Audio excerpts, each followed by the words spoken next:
Hello everyone, welcome back to SwitchUp. My name is Glen and today we have another episode of Collector's Corner for you. Now in the last episode, episode 3, if you remember, I asked you whether you'd like to see a further 10 games from my Switch collection or go a bit retro just for one episode and look at some Super Nintendo games. Well, the result was overwhelmingly positive in response to Super Nintendo, so that's what we're going to be doing today.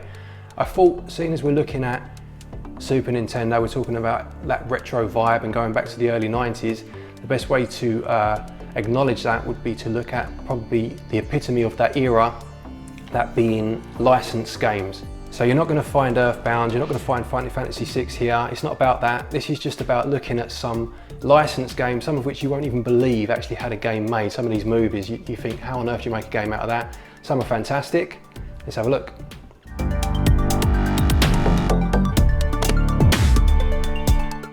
Just before we start with today's episode, I want to announce the winner of this month's free digital game, and that goes to Imone. So many congratulations, Imone. A copy of Punch Club will wing its way to you.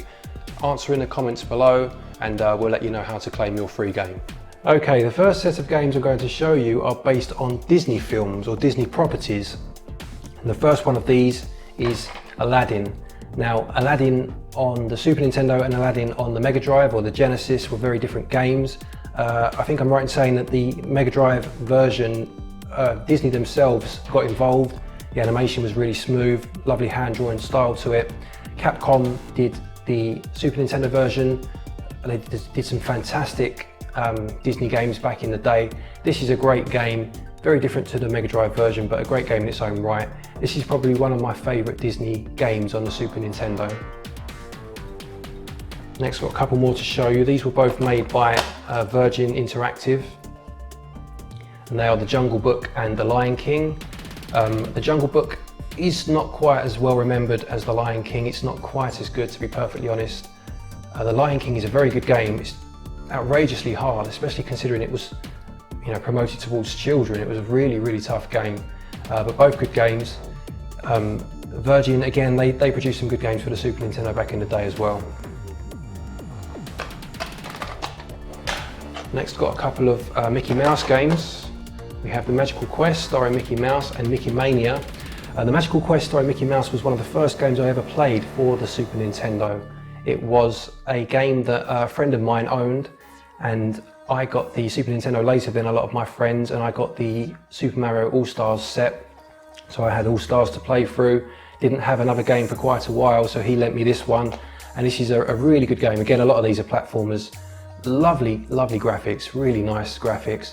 Mickey Mania, on the other hand, is slightly different in that you go through the history, if you like, of Mickey Mouse on screen. You start way back in the, was it the 30s? I might be wrong there, possibly the 20s, with Steamboat Willie, and that level is in black and white, and you work your way through some classic Mickey Mouse cartoons. It's a really clever idea, very good game. Next we have Goof Troop, which is a TV show I'm not particularly familiar with, I've got to be honest. I think I kind of started to grow out of Saturday morning cartoon TV by the time Goof Troop came about. I played a little bit of this game. This is one I bought kind of later on. It wasn't one I had as a kid. This is similar to The Legend of Zelda in some ways. It's a top-down puzzler where you use the two characters. I think it's a two-player co-op game as well. I might be wrong on that, I can't remember now. And to solve various problems. This is actually a very underrated game. I think it's probably had a bit more exposure in recent years, but back at the time, I think this game probably flew under the radar of a lot of people. This is a really good game, this one. Next, we're going to look at some movie games. Now, some of these movies, the quality of some of these movies is a little bit in question, and this is what I was saying in that intro about, did they really make games out of some of these movies? But back in the day, pretty much anything got a game attached to it. So the first one is Stargate, which was a film that I remember coming out, was it 94, give or take? I might be wrong. Decent film, not bad. It's held up relatively well to this day. The game, Stargate, is a run and gun. It's not a bad game actually, I quite enjoy this one. Again, I think this is one of those, if you want to coin the phrase hidden gem, this is probably one that would classify under that. It's not an amazing game by any stretch, but it's a decent run and gun. It's got a fair length to it. It's pretty tough towards the end. I've got to the last boss on this and I just can't beat him, so I'll keep trying. But this is one that I was quite surprised to like as much as I did. I wasn't a massive fan of the film, but the game holds up quite well. Next one, a game that no one should be surprised, or a movie that no one should be surprised got a game because it was a massive hit when it came out, and that is The Mask. This was a phenomenon when it came out, to be fair. Jim Carrey, I think it might have been his first role, and Jim Carrey'd it to the max. Again, this is your standard platformer. It's not a fantastic game. Again, the graphics are beautiful, lovely hand-drawn style, really clever animations on the Mask character himself. He does all the crazy things from the movie, that, you know, the oversized hammers, his eyes bulging out of his head, all those things. It's just a bit, you plod along. It's one of those kind of clunky, you plod along games. It's not bad, but the movie's probably better, to be fair. This was, again, one that I played very early into my time with the Super Nintendo. My cousin had this originally, the Addams Family. Again, this is a decent little game, quite tough. A lot of these platformers were really hard back in the day. You had to earn your completion screens back then, that was for sure, and they usually only had a couple of words on them. But yeah, this is a good game. You play as Gomez, which was Raul Julia's character in the film, and you have to try and rescue the members of your family. This is based off the first film. There are two more Addams Family games for the Super Nintendo. I do own one of them, though I don't have it with me today, which is Pugsley's Scavenger Hunt. And the other one was based off the second movie, which was called the Addams Family Values, I think. But I've never played that one. I always wanted to. It looked quite interesting. It was a top-down one, similar to Festus Quest on the NES, the Nintendo, but I never actually played that one. Next, we've got a couple of games that really need no introduction. The movies certainly don't, and that's Super Star Wars and Super Star Wars The Empire Strikes Back. These are fantastic games, but again, they are brutally difficult. They're so tough. I don't own Return of the Jedi, annoyingly, because when I was picking these up, I wasn't really collecting at that time. I was flitting in and out of collecting games, and I wasn't really collecting at the time. I just picked these up because I found them. And I found Return of the Jedi for dirt cheap. And because I had it on the Virtual Console, I didn't pick it up. And it was such a stupid decision, but there you go, you live and learn. Return of the Jedi is probably my favourite of the three games. My least favourite is probably Empire Strikes Back, which is interesting because that's probably my favourite of the three movies. Or I say the three movies, there's millions of them now, but of the original three, these are brilliant games. They're just very, very difficult. Next is quite a random one. This is Dragon, the Bruce Lee story, again obviously based off of the movie. This is a one-on-one fighting game, but it's not what you'd think of when you say those words. It's not a Street Fighter or a Mortal Kombat as such. It's more, you have to be more pronounced, I suppose. You need to wait for your moment a bit more patient in waiting for when to strike. Having said all that, it's also not a great game, to be perfectly honest. So it's a nice one to have in the collection, but there's better games out there. Again, this is another one. I've seen bits of the movie Demolition Man. I know it's an old film, but it's one that's passed me by a little bit. Wesley Snipes and Stallone, wasn't it? Again, the game's okay. It's a platformer / run and gun at times, I suppose. Not as good as Stargate from earlier. It's okay. I've got towards the end of this one, but I've never actually finished it. This is one I might pop in the SNES soon and try and get finished. I don't know if it follows the movie particularly well. I know you're chasing Wesley Snipes, but again, I haven't really seen the movie properly. It goes between 2D platformy levels and top-down action levels in an office block sometimes, so there's a bit of variety in the gameplay. It's average at best, to be fair. But this next one is based off a movie that I absolutely love, but the game is so average. It's not in very good condition, this one, I'm afraid. But yeah, Bram Stoker's Dracula, an amazing film. I love the film. Gary Oldman as Dracula, Keanu Reeves plays Jonathan Harker, Winona Ryder, etc. But the game is, it's okay, but I mean, you play as Jonathan Harker, Keanu Reeves' character. You've got a weapon with a range that's pathetic. You might as well be carrying a toothpick about with you. You know, you're fighting over large spiders and things like that. It's very generic. The film, I beg your pardon, deserved a better game than this. Now on to one of my favourite Super Nintendo games, and that is Batman Returns. This game is absolutely amazing. It's a beat 'em up. Konami did this one. They did some great beat 'em ups back in the day. We'll come to another one later. I'm sure some of you already know what I'm talking about with there. Based off of obviously the second movie, the Tim Burton movie. You have the Penguin and Catwoman as your bosses in it. It's such a good game that is, again, lovely, chunky sprites. You can feel every punch that Batman throws. He just crunches into people. You're picking up the clowns from the film, chucking them into windows, knocking their heads together. It's such a good beat 'em up, this one. Again, I wouldn't say it's a hidden gem, wouldn't necessarily say it's underrated anymore, but at the time, I don't think people gave this as much credit as it probably deserved. Next up is another Batman game, and as good as the last one was, this one is absolutely atrocious. This is Batman Forever. This is a platformer. It's done by Midway, I think, which is a claim on the sticker, but I'm sure Midway would have had something to do with it because it's very similar to the Mortal Kombat games. It uses the same digital sprites as those games, and it uses the same combat style in a 2D platformer. I'm sure already you can think how badly that went. Funny story about this game, not this particular cartridge. I bought this a few years ago for about £2, which is about the right price for this game, but originally back in the day, I remember saving up my pocket money, my paper round money, all that to buy this game. I was a massive fan of the film. I was young and impressionable. It had bright lights and Jim Carrey. That was enough to win you over as a kid back then. I went to a shop called Woolworths over here in England that doesn't exist anymore. £50 this cost back in the day, and I'd saved up my money to buy this game, 50 quid. Stood there at the rack, I picked the game up, ready to buy it. I was just walking towards the kiosk to pay, and I saw another game that I'd never seen before, never heard of. It had a big box with a strategy guide inside, sorry. It was only 20 quid, remember this was 50, and it was £20. It had like a space person on the front fighting what looked like a big dragon. Didn't know anything about it, but that one won me over, so I put this back on the shelf and I bought that instead. And the game that I'm talking about is, of course, Super Metroid. So in hindsight, that was a fantastic decision. I'd never heard of this game before, but there it was.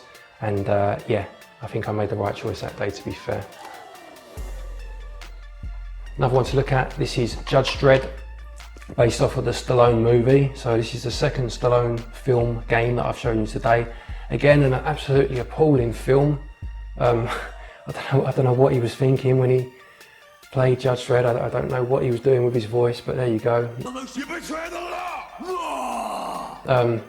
Judge Dredd, yeah, bad film, average to not great game. It's interesting in that you can serve out justice, I suppose, in terms of the character by arresting people or just shooting them.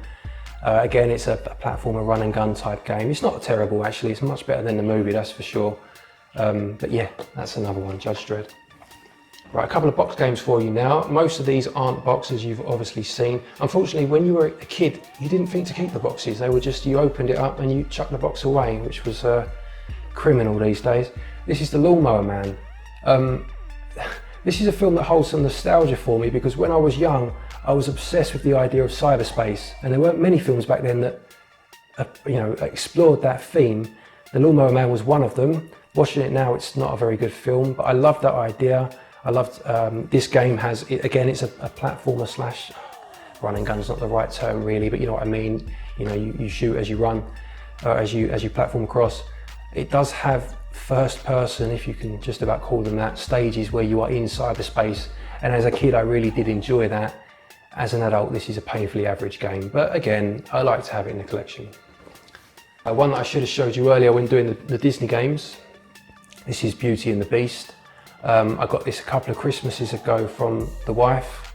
I was trying to collect up all the Disney games on the Super Nintendo, and this is one I didn't have. Another one I still don't have, which I don't even know why it's not even that expensive. I just keep forgetting to get it, if you like. It's Pinocchio, so that will probably be the next one to get. This is probably one of the weaker Disney Super Nintendo games. Again, it's a platformer. You play as the Beast. You're woefully underpowered considering you're the Beast. You know, you get beaten by spiders and snakes and all sorts. It's not a bad game, and again, it's not really about the quality of the games when you start collecting. It's just about owning them. So yeah, it's okay. It's not bad. A Couple more, another Disney one I've just spotted I forgot, so I'll do that as well in a minute. Jurassic Park. This is a very interesting game. Again, it's a top-down game where you move along the park. You play as Alan Grant. What's his name? Is it Sam Neill? Sam Neill's character. It's an interesting premise. I like it that it's not a 2D platformer. I think the Mega Drive one was, if memory serves me right. I think you played as a raptor in that as well, so you know, swings and roundabouts. But the criminal thing about this, I can't believe they did this back in the days, that you couldn't save it. So you had to finish the whole game in one sitting, which was just ridiculous. You couldn't do that as a kid. Well, you could, but it involved leaving your Super Nintendo on overnight when you had, you know, school the next day and whatnot. But that really let this game down. And this was another game actually that had first-person sections in it. You went into the visitor centres and it went into a first-person mode. And again, back then that was quite cool to see. Final Disney game is Toy Story. Again, I got this for Christmas one year when I was a kid. I remember finishing this on Boxing Day actually. Just played it through after, you know, you have your dinner and you do all that. You're not allowed to play with your toys for a while, so you've got to sit there and speak to relatives that you're not going to see until next Christmas. But once all that had been done and I sat down and I finished this the next day on the Boxing Day, played this through last year. I did finish it, but it's a lot harder than I remember it being. I think maybe I'm just rubbish at games these days, but this was a very, it used the Donkey Kong Country type graphics, those 3D rendered graphics. And I really enjoyed this back when I was a kid, and it still holds up fairly well to this day, to be fair. There's a nice bit of variety in the levels, decent graphics. Yeah, this is one to have a go at if you're looking to collect for your Super Nintendo. Right, I'm going to start whizzing through some of these because I've got quite a few to go still, and this is probably quite a long video. So the next one, or the next set, sorry, are TV shows. The next one, the next one in this set, the first one in this set, sorry, is Star Trek: The Next Generation. This was a very recent pickup. I found this whilst out and about one day. This is quite an interesting game. You start on the Enterprise and you have to kind of do Enterprise-y type things. You talk to the captain or you have a little chat in the mission room, and then you have to find the planet that you've got to go to. A lot of RPGs is a bit of a stretch, but you know, there's a lot of planning to do, if you like. And then you beam down onto the planet and it becomes a more typical top-down adventure game until you finish that, and then you go back up to the Enterprise. I've never seen Star Trek: The Next Generation. I've barely seen any Star Trek at all, to be fair. Good Lord. But I quite like this game actually. It's different, and that's what I like about it. Let's show these two together. So we've got Bugs Bunny Rabbit Rampage and Tiny Toons Adventures Buster Busts Loose. I remember this one in particular when I was a kid. I remember seeing this on the front of a magazine. I think it was Superplay or something like that back in the day. It looks amazing. It looked like a cartoon on your Super Nintendo. Didn't get to play it until years later. It's okay. Bugs is a very big sprite, which makes it difficult with things like hit detection. It's not a bad game. It's quite interesting. You fight people like Elmer Fudd and Yosemite Sam, and you have to dispatch of those in quite unique ways. This one here, in my opinion at least, Tiny Toons, is a better game. Again, it's Konami, isn't it? Yeah, so they did their stuff on the Super Nintendo, that's for sure. A platformer again, has some variety in the stages as well, but they really captured the essence of this show. I quite like the Game Boy game for this as well, Bab's Big Break. That was another Tiny Toons game that was pretty decent. This next one, again, never watched the show as a kid, Bike and Mice from Mars, but this is a fantastic game. This is such a good game. It's an isometric racer where you race as the titular characters on their bikes. This is quite interesting in that it's got an endorsement or a sponsorship from Snickers, the chocolate bar Snickers. And after every race, your character will be standing there grinning at the screen eating a Snickers bar, telling you to go out and buy Snickers bars, which is a bit weird. But this is a very good racer. Again, a lot of these back in the day would have been considered hidden gems or underrated games. I don't think there's such a thing as an underrated game on the Super Nintendo anymore. It's kind of been done to death, but if you haven't heard of it and if you can find it for a decent price, because this is certainly one that does go up in price or has kept quite a high price in recent years, this is one worth checking out. Last couple here. You've got Turtles Tournament Fighters, and Power Rangers. One of these was a show I absolutely loved as a kid. One was one I never watched, Turtles being the one I loved. Never watched the Power Rangers. I think I just was a bit too old for it by the time it came round. I'd kind of grown out of shows like this. Turtles was my life as a kid. This is a very good beat 'em up actually. This is a one-on-one fighter, again like your Street Fighters and whatnot. This is probably the closest I've seen any game back then at least, get to being like Street Fighter. It's very similar. Great roster of characters. Very, very tough, very hard game, but well worth playing. Great game, this one. Power Rangers is a beat 'em up, but it takes place on a 2D plane as opposed to things like Final Fight where you can move up and down the screen. Again, this is a very good game. I really enjoy this one. Having no real nostalgia or knowledge of the show, doesn't matter. It's just pick up and play fun. Getting towards the end now, we've got Spiderman and Venom Maximum Carnage. This is actually published by LJN, and anyone that's ever been on the internet before, I'm sure would have heard about them. People like the Angry Video Game Nerd have made these people notorious over the years. This is a good game though, actually. This is, if they were as bad as people make out, this was actually one of their better ones that they published because, again, it's a beat 'em up. You play as Spider-Man, but you can play as Venom later on in the story as you go on. Again, it's tough. These are tough games. This was a tough era for gaming for sure. But again, lovely graphics, difficulty, not too much that it puts you off, but enough that it keeps you going and keeps you trying. Very good beat 'em up, this one. Right, I've got 2 Super Famicom games to show you, and then I've got my last 2, which are my favourite 2 Super Nintendo games. So the 2 Super Famicom games I have are Hook and it's Mickey Mouse Circus Mystery 2, which I think I'm right in saying was a sequel to the Mickey Mouse game I showed you earlier, the Great Adventure starring Mickey Mouse, or Mickey's Magical Adventure, whatever it's called. I don't have a Super Famicom exactly, but I have a Super Boy, which is like a portable Super Nintendo, and it plays American Super Nintendo games and Super Famicom games.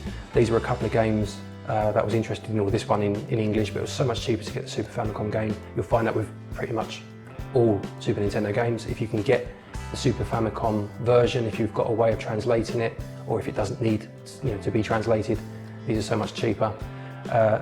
Both platformers. This is actually a really interesting game. As a kid, I had Hook on the Game Boy and it was garbage.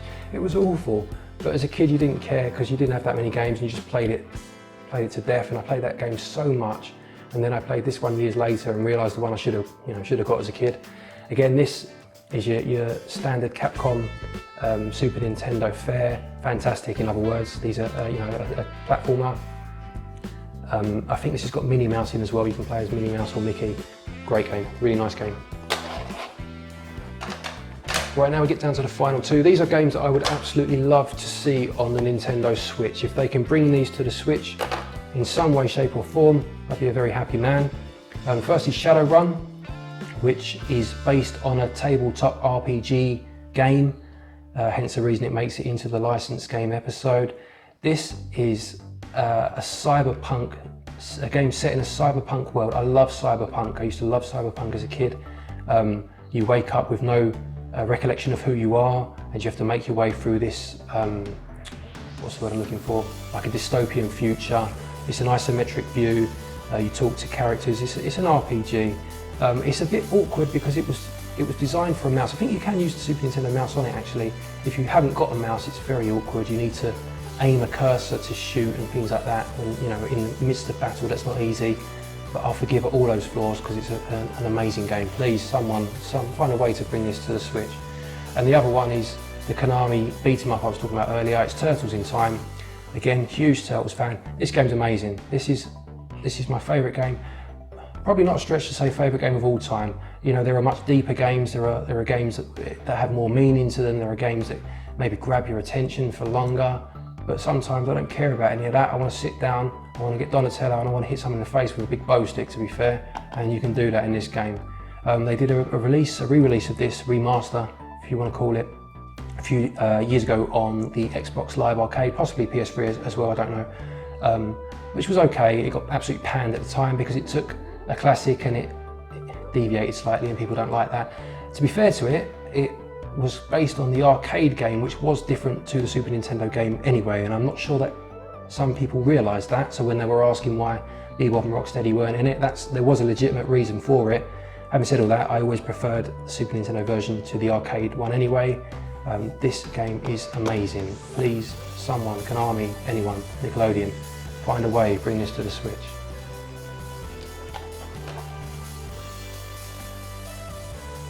Thank you everybody for watching. Apologies that this was probably quite a long video. My idea was to just talk about a couple of them and just show the rest, but I got into the swing of things and just wanted to talk about some of the games that I loved as a kid. Please, please, please stick down in the comments the games you used to love on the Super Nintendo, or the Mega Drive, Genesis, whatever you had.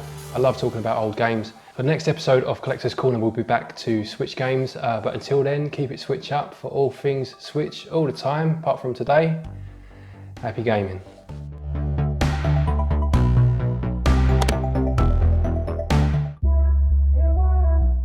So you're not going to find Earthbound, you're not going to find Final Fantasy VI here. You're such a douchebag. Right. What is it? What are we doing? Game thing, yeah. Just before we start with today's episode, I just want to announce the winner of this month's... So until then, keep it Switch.